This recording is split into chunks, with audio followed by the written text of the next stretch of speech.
మీరు ఇంటికి మొదటి సంతానం అయి ఉండి ఆడవారైనా మగవారైనా నేను చెప్పిన 4 రాశులలో కనుక జన్మించి ఉంటే మీకు అనేక సమస్యలే.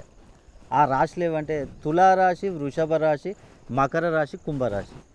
ఈ 4 రాశులలో జన్మించినట్లయితే మీకు రుణ బాధలు ఎక్కువయ్యే అవకాశం, అప్పుల పాలు అవుతూ ఉంటారు. ఏ వ్యాపారం చేసినా కూడా వ్యాపారంలో నష్టాలు.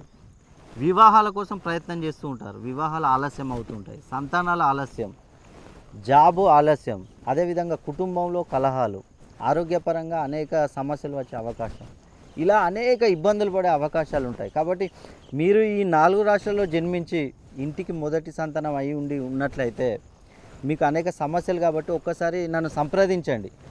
మీకు ఈ పరిహారాలు కొన్ని చెప్తాను. ఆ పరిహారాలు కనుక మీరు చేసుకున్నట్లయితే మీరు ఈ సమస్యల నుంచి బయటపడవచ్చు. అదేవిధంగా ఈ పరిహారాలే కాకుండా మీ పేరులో సంఖ్యాబలాన్ని 320 డిగ్రీస్ పైన కనుక మీరు పెంచుకున్నట్లయితే మీరు ఈ సమస్యల నుంచి గట్టెక్కే అవకాశాలు ఉన్నాయి.